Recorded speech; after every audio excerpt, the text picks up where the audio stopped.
During the COVID era, one idea was presented to the public as a moral duty. Politicians and health officials imposed it on the population, not because the evidence demanded it, but for political motives. Masking. Newsnight understands that the World Health Organization committee that reviewed the evidence for the use of face coverings in public didn't back them, but after political lobbying, the WHO now recommends them. In doing so, they condemned the most vulnerable among us, in care homes and health settings, to a round-the-clock nightmare of faceless isolation many would never live to see the end of. In this film, you'll discover who was responsible. It will also reveal how this tragedy could have been avoided, had courage prevailed over cowardice and conformity at the right time. You've completely changed the world and installed a dystopia on them that they can't get out of. Removing facial expression for somebody with dementia who's relying almost totally on facial expression, not just for communication, but for comfort, for easing stress and distress, for easing loneliness. To remove that, I think, is just the epitome of cruelty. As of Monday, the 15th of June, face coverings will become mandatory. Masking, as we'll show, became a cruel injustice inflicted on those least able to defend themselves. And disturbingly, it's a chapter of history that hasn't truly ended. Without recognition of the damage done, we stand on the precipice of repeating the very same mistakes.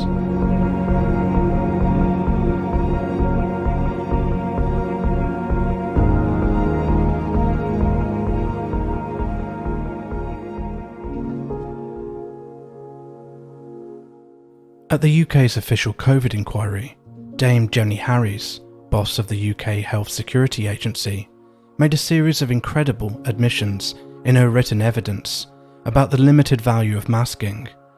Admissions that would astonish most people. Yet these revelations were not really a change of heart. Just days before the first lockdown, on the 11th of March 2020, Harries, then Deputy Chief Medical Officer for England, appeared on television with Prime Minister Boris Johnson and told the public the following. Tell us about the value of wearing face masks. You see face masks around the place. Is there any point to that? If a healthcare professional hasn't advised you to wear a face mask, it's usually quite a bad idea. People tend to leave them on. They contaminate the face mask and then wipe it over something. So it's really not a good idea and doesn't help. Harries was far from alone in dismissing the value of masking at the time.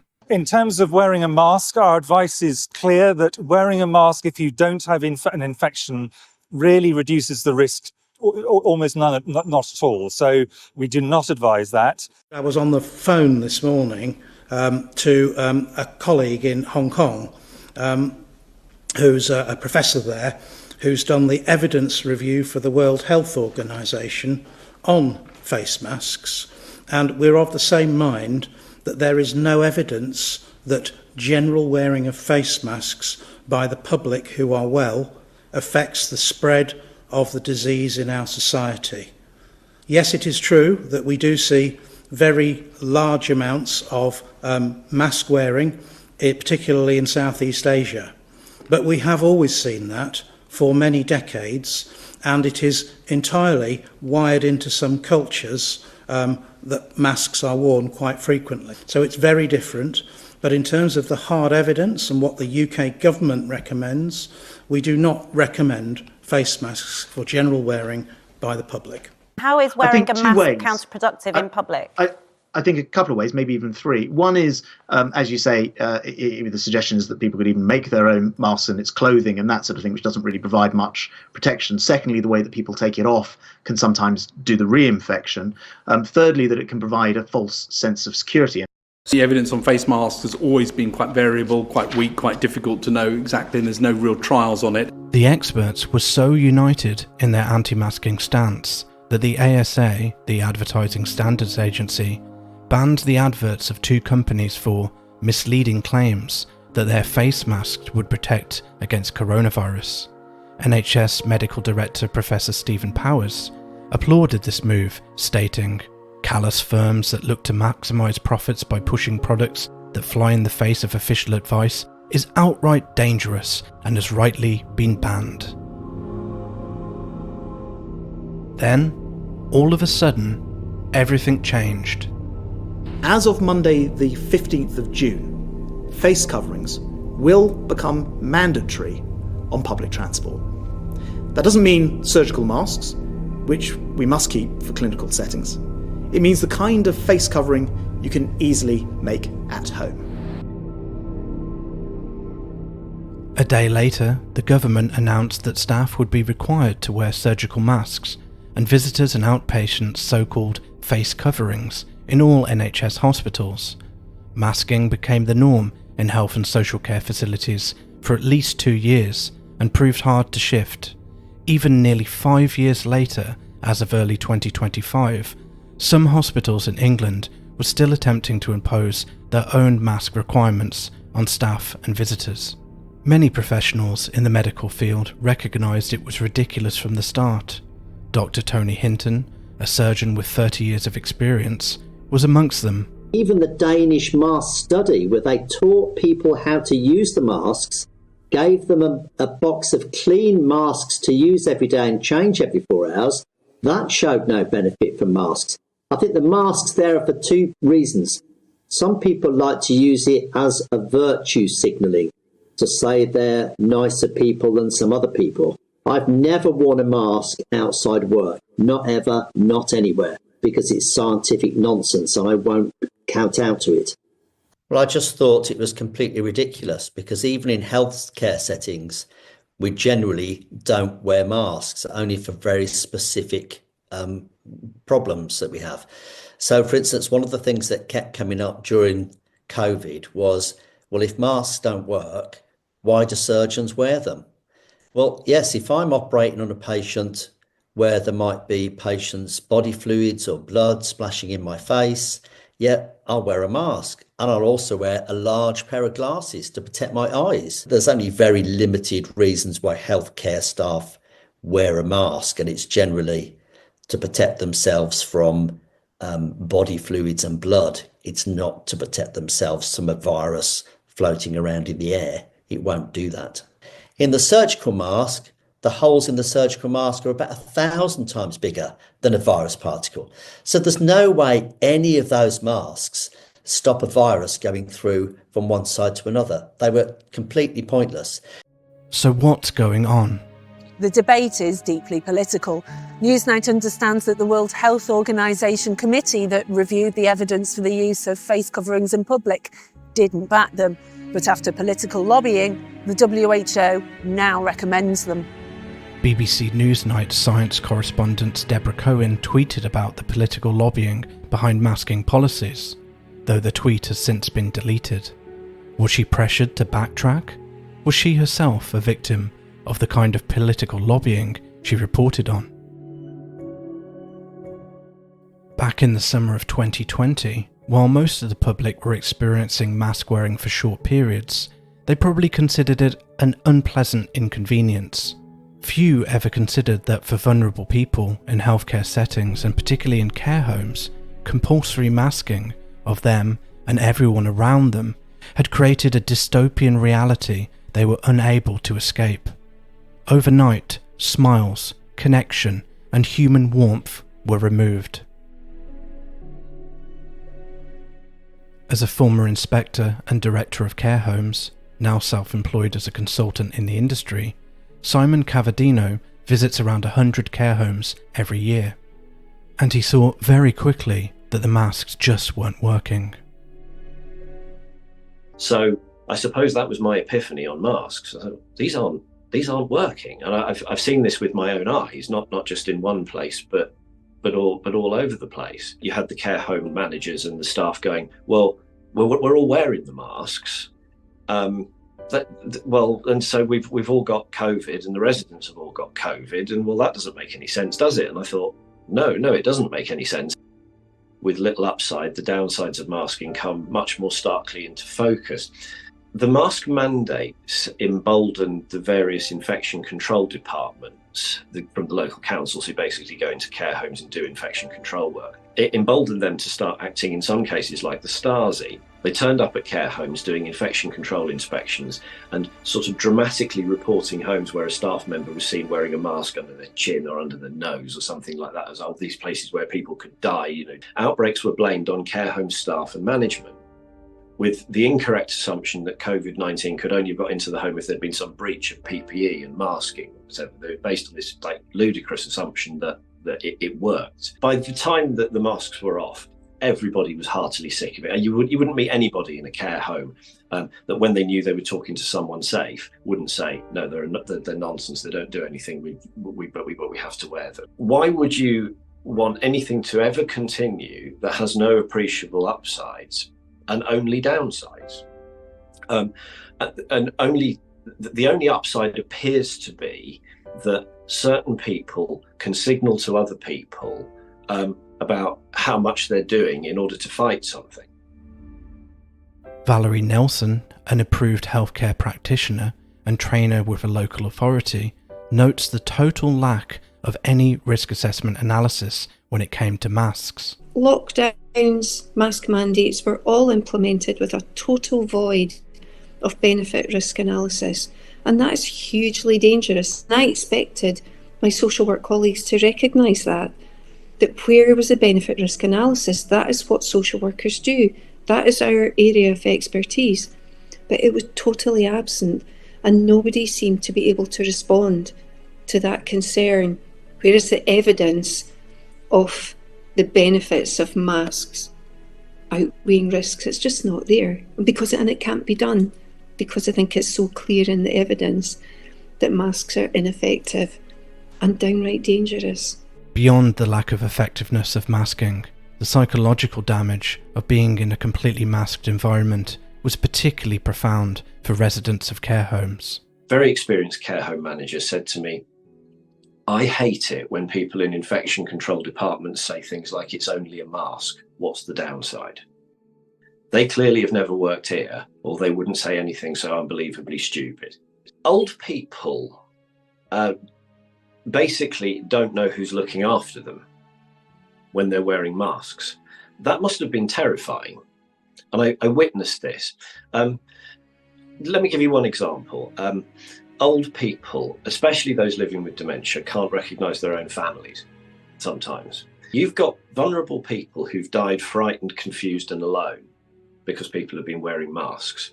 I remember one particular lady in a home who had dementia, and she ended up not being able to recognise her husband because of the mask. He was one of these people. He was so committed. They were so charming. He was so committed, and he visited her every day. And they sat together and they had coffee and they did activities and that. And she couldn't communicate very well, but she sort of seemed to know who he was, and was settled day to day and things. And that's what they did. And he did that every day. And then because the pandemic started, he couldn't visit for a few weeks in the first lockdown, which is bad enough. But then when he could, he had to wear a mask. So he came in wearing a mask, and she didn't know who he was, and she was distressed, and she wouldn't go anywhere near him, and that was it. And that was obviously distressing for her, but it was awful for him, given that situation. He couldn't sit there and hold his wife's hand as they'd done. They'd been married something like 60 to 70 years. He was well in his 90s, I remember that. And he wasn't allowed to take the mask off so that she could see him. Okay. She died before the restrictions were lifted. He never got to hold his wife's hand again or do that again. And this was because of masks.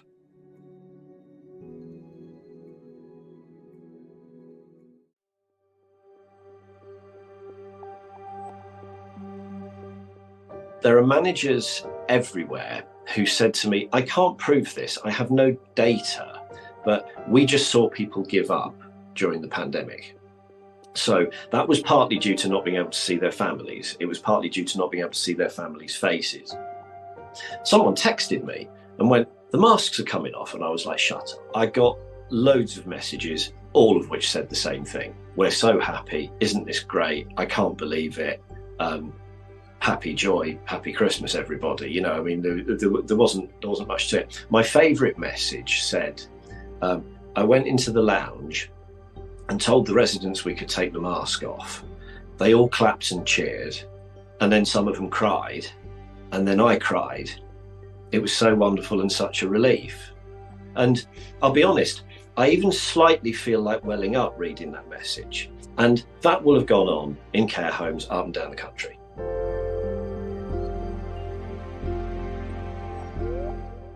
I don't just think masks are wrong. I know it because I've lived it.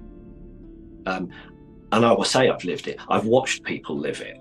I've dipped into living it. I've worn a mask myself for 8 hours in a care home, but I've been able to take it off, get in the car and go home again at the end of the day. And it's bad enough doing that when you actually live it, but you actually think, this never stops for them.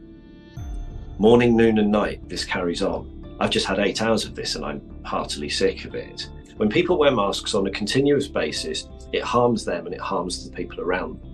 I've seen in the last few years a world where the infection control and the health and safety people were in charge. It's not a world I ever want to see again. It's not a world I ever want to live in again. And I'm absolutely certain if people saw what I'd seen, it would be a world that they'd never want to live in again either. People with dementia rely on facial expression for comfort, communication, everything. It just seemed totally bizarre to me that anybody being somebody with dementia could cover their face. It did not make sense. And there being no benefit risk analysis. So even for people that thought there might be some benefit in mask wearing, if you balanced it with the risks that it was going to create for the distress, I just think it must have been terrifying for people with dementia, not seeing faces, just seeing masked faces, people wearing glasses, so whole faces being covered. The impact of both verbal and non-verbal communication by masking was a huge problem. Older people, again, had to live for months and live the end of their lives in a kind of a communicationless vacuum. You think about that's awful. Imagine ending your life like that. When you're in care homes, there's nothing more that you can do in a simple sense without doing anything else than smile, particularly people who live with dementia. If you smile at somebody living with dementia, and a genuine smile, they smile back. They almost always do that. You know, they're confused enough as it is. They don't know who you are, but with the greatest respect, they don't know who their own families are sometimes. But if you smile, they know that, and they'll smile back. And the simple act makes both parties feel happier. By masking everybody up, you almost instantaneously, or the government almost instantaneously, took away the joy from care homes. And the joy disappeared from care homes for 2 3/4 years. It's so simple. Smiles spread happiness, covered faces don't. Lots of older people have hearing impairments too, and so they rely on facial expression to understand the approach of somebody who's trying to communicate with them. And I, for years in dementia awareness, have been talking about the importance of a smiling face, that about no matter what you're saying, somebody can't comprehend perhaps your words, but they can see your demeanour and what your facial expression is telling them. That is probably the most important area, about removing facial expression for somebody with dementia who's relying almost totally on facial expression, not just for communication, but for comfort, for easing stress and distress, for easing loneliness. To remove that, I think, is just the epitome of cruelty. People, when masks are around, they're less likely to initiate conversation, engage in conversation. They're less likely to sing, or just the things that are about pleasure. They'll miscommunicate too if somebody's asking them if they want a drink. So there's a miscommunication bit that they'll not even know if they're being asked if they want a drink, and perhaps say no to something that they want. So there's just the reduced opportunities for conversation, for chat, for banter, just the things that are so important just in life. I just can't emphasise how awful it must be for people. Brian, a paramedic of 11 years, saw the negative impacts of masks on communication almost immediately in his work. But you would see some people unable to understand what you were saying when these masks were on, because a lot of the elderly are hard of hearing, so they use visual cues to understand what you're saying, and it was real problematic at times. People, particularly with dementia or some cognitive decline, would really struggle with what was going on. And also as well, a lot of these elderly people, they're in the house by themselves, and particularly during lockdown, they were isolated. Perhaps when a healthcare worker or a care worker or somebody or a community worker who's went in to go and visit them, that's probably the first person they've seen in days and weeks. And somebody's wearing a mask, right? And sometimes just seeing somebody smile and giving you a happy hello, how are you, could make that old person or that individual's day. And then all of a sudden that barrier's now put up. The physical harms of masks have been ignored too, but Valerie explained how dehydration from being unable to drink regularly due to mask wearing caused a nurse friend to develop a urinary tract infection. It was a very direct harm from wearing a mask and the breathlessness and exacerbating skin rashes, all these things, but very, very inhumane and dangerous. Expecting them to manage, she was working in a ward with people with dementia who were highly distressed, and to have to manage behaviour that is challenging to understand and make sense of with a covered face. I've worked in that setting, in a hot, stuffy, challenging setting, so I've done it. I know how hard it is. I can't begin to imagine how you could do that job with your face covered and not being able to breathe properly, not being able to take drinks freely. I think just what is totally underestimated has been the harms to people wearing masks for long periods of time. For health and social care workers, people in care homes and hospitals tend to do 12-hour shifts. Now, to be wearing a mask for 12 hours and all to have your breathing restricted for 12 hours, in my view, is just intolerable. I don't think there's been sufficient awareness of the harms it was doing to people on numerous levels. In hospitals, one nurse who prefers to remain anonymous for fear of how her employee could react actually took her NHS trust to court over being forced to wear a mask, despite, she says, having a disability. We'll call her Claire.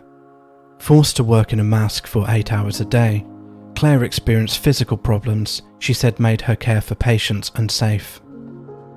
When I was doing IV infusions and stuff like that, I couldn't actually read anything very well. You need oxygen. So I was unsafe to practice, for sure. I did say to him, I can't function properly wearing these masks 8 hours a day, but I was completely dismissed. Claire's legal case against her employer wasn't successful, but she was moved to other work. She's defiant.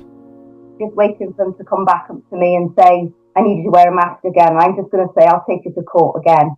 I wish they would do what I've done, because in the end of the day, even though it's been horrific, I feel proud of what I've done, not just for myself, for my patients, for my friends, for everybody, that I stood up. And if you get a chance of standing up, please stand up, because this needs to stop. This definitely needs to stop. They can't keep doing this to us. They can't keep masking us up. As a healthcare professional, consent is so important. You wouldn't touch a patient without their consent. And for some reason, it just went out the window in 2020 and onwards. And I'm shocked that these healthcare professionals allowed this to happen.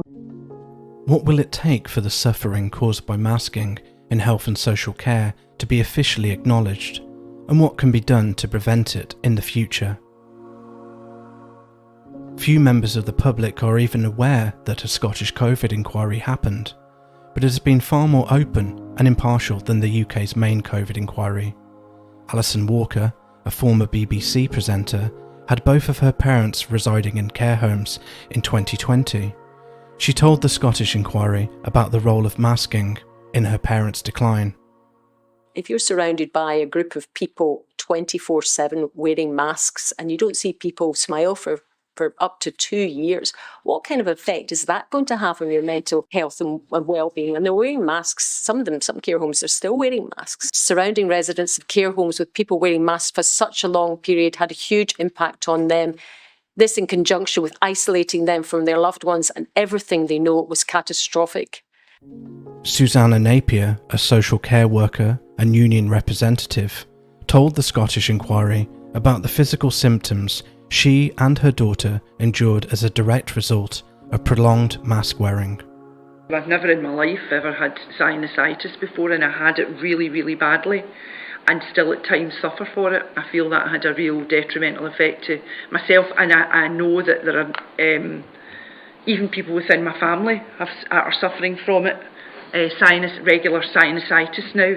And my daughter's a nurse, her face would be red raw, literally, with wearing the mask.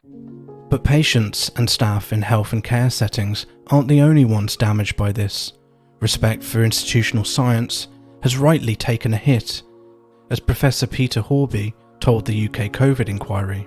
During peak COVID, Horby was part of a high-profile group of scientific experts regularly advising SAGE.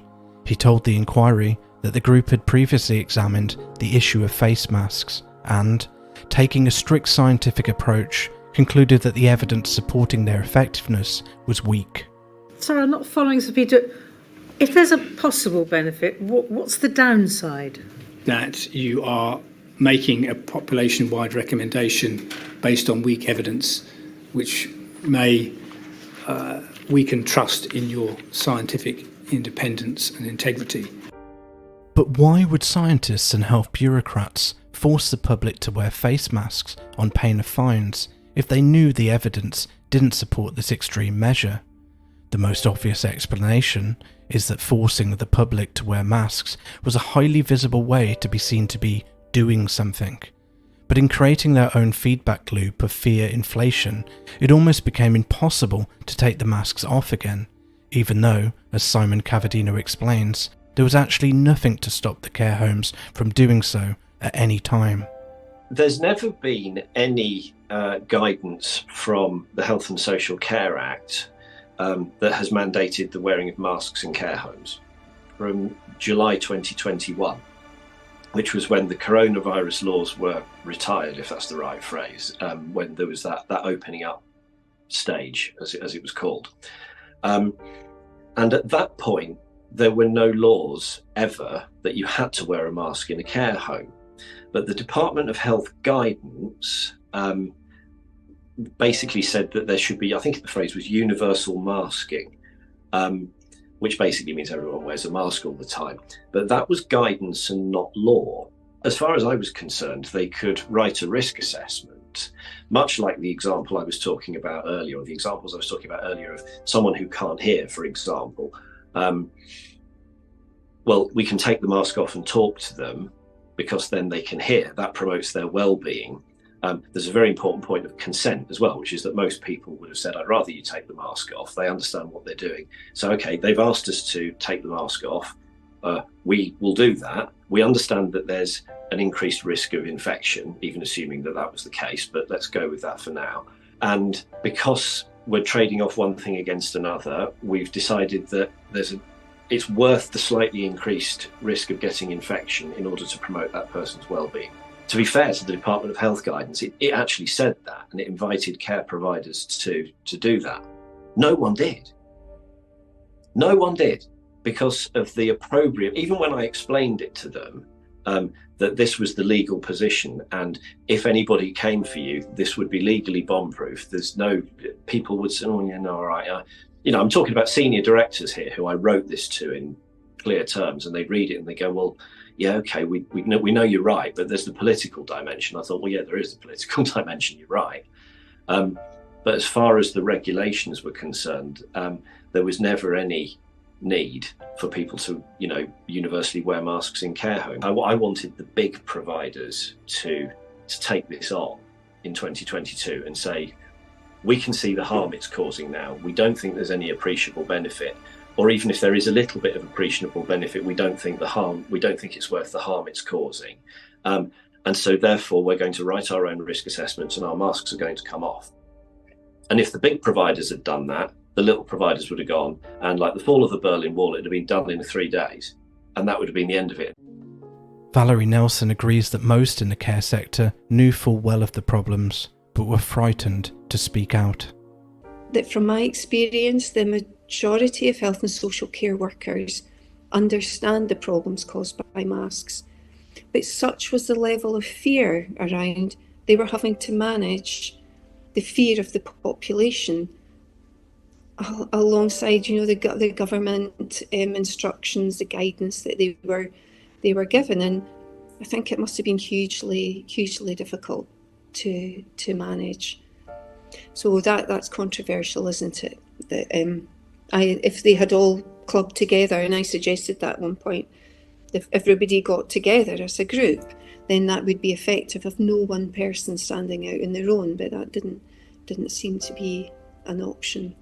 I spoke to a CEO of a UK-wide charity who, reflecting on what happened in 2020, recognised that the harms that were done, and they would respond very differently in the same circumstances, which is really encouraging for everybody. And I think many people are traumatised by what happened and don't want to revisit what happened, but we have to revisit and keep mask wearing on the agenda, so that people are almost, especially health and social care professionals, almost have to be put in the position of reflecting on what happened to ensure that it doesn't happen again. Even into 2025, some healthcare settings are still trying to impose their own mask requirements. Dr. Gary Sidley is a retired NHS consultant clinical psychologist who since 2021 has been part of a campaign group, Smile Free, who have been fighting an ongoing battle against masking and working to prevent a repeat of the horrors inflicted on the most vulnerable. Back in summer 2022, Smile Free wrote an open letter that managed to attract the signatures of over 2,200 scientists, professionals, healthcare professionals. This letter was directed at the chief executives of England, Northern Ireland, Scotland and Wales, asking them to change the guidance so as to allow individuals the choice of whether to wear a mask or not. It seemed perfectly reasonable. And you ask, what was the response to that letter?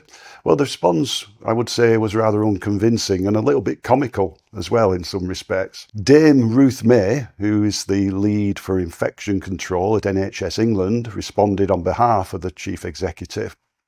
And in her letter, she highlighted that it was often down to local discretion as to whether individual healthcare trusts impose mask mandates again. Local discretion is supposed to mean doing risk assessments and looking at the prevalence of viral infections in your area, and to document those kinds of things before you impose a mask mandate. And subsequent freedom of information requests by Smile Free to these 8 NHS trusts who have imposed mask mandates over the last 12 months came back with one resounding answer. They do not do risk assessments and they do not monitor the prevalence of viral infections in their area. So what Ruth May said in that letter was inaccurate. This idea of local discretion and doing local risk assessments. The other rather comical thing in the response was that she highlighted one study in support, so she said, of masking in healthcare. And lo and behold, this was a modelling study. And we know what the track record of modelling has been throughout the COVID event with Neil Ferguson and others. And actually, on the front page of this modelling study, the authors had actually stated in the front page, these results are uncertain and should not be used to inform clinical practice. That's what he actually said on the front of the paper. Yeah, so why are a few NHS trusts and hospitals persisting with masks if they're ineffective and cause harms? That's an interesting question, and it's open to speculation as to what the key reasons are. I think for me, one of the key factors is the woolly guidance. The UK Health Security Agency, in its latest guidance, broadly talked about NHS trusts transitioning back to pre-COVID practices, which was kind of a woolly statement, because it also had a clause in there that talked about, you know, the local services can adapt this kind of guidance based on the conditions in their particular area, as long as they do some risk assessment, and also as long as they estimate the kind of level of infections in their particular locality. In practice, of course, those assessments never happen, but we've got lots of freedom of information, request evidence that doesn't happen. I think another issue why some professionals and some of NHS trusts persist is that in some ways it kind of gets them off the hook a little bit as well, because, you know, if they say, oh, you must all wear masks, you know, when you're moving around the community, and if compliance with that isn't, you know, kind of 100%, which it's never going to be, you know, if things go wrong or if there are negative outcomes, they can kind of, you know, get themselves off the hook by saying, well, you know, if people had worn them properly, this would not have happened. If people had followed our guidance, you know, this would not have happened. If you're a professional, or if you're an academic, or if you've been on the SAGE committee and have been energetically pushing masks throughout the COVID event, or at least from June 2020, it then is quite difficult to do a U-turn and start saying, no, I was wrong, or, you know, masks don't work. It takes a very brave person to do that, and I'm not sure many are up to it. 4 years on from telling the public that masks were a bad idea, it seems Dame Jenny Harries would prefer not to discuss the issue at all. The letter we sent to Jenny Harries, the chief of the UK Health Security Agency, on the 2nd of November 2023, you know, what we were asking her to do, well, we were asking her to explicitly discourage the wearing of masks in healthcare settings. You know, this group of what we might call outliers, NHS trusts, just a few of them, not a huge number, 8 at the last count, who have actually reimposed mask mandates at certain points in time over the last year. So we wanted her to explicitly direct them, you know, not to do that, to discourage them from doing that. And in addition, we also wanted her to make explicit the fact that the evidence that masks actually work is pretty slim, as she has said on more than one occasion.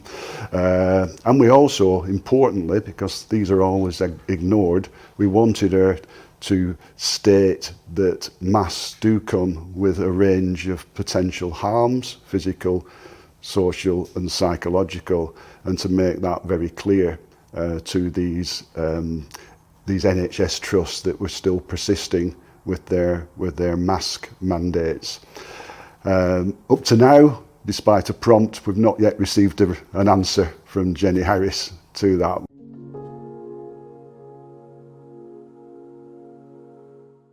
As the COVID saga has receded, the most recognisable players have mostly disappeared into the sunset. For them, there were brighter days ahead.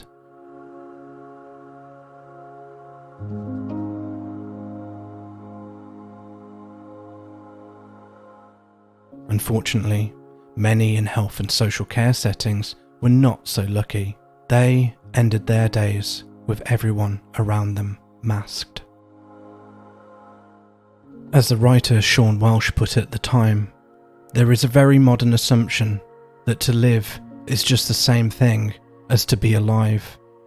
But the face is a primary engine of social interaction, and to compel us to cover it up is an act of spiritual vandalism.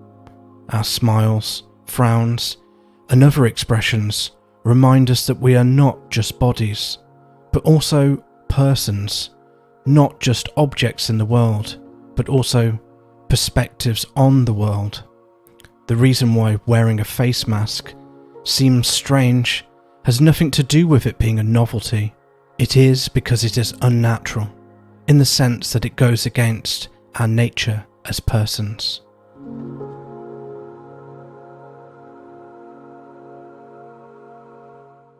It is unthinkable that this could ever be repeated, yet without bravery and leadership from health and social care sectors, we are at huge risk of reliving this nightmare.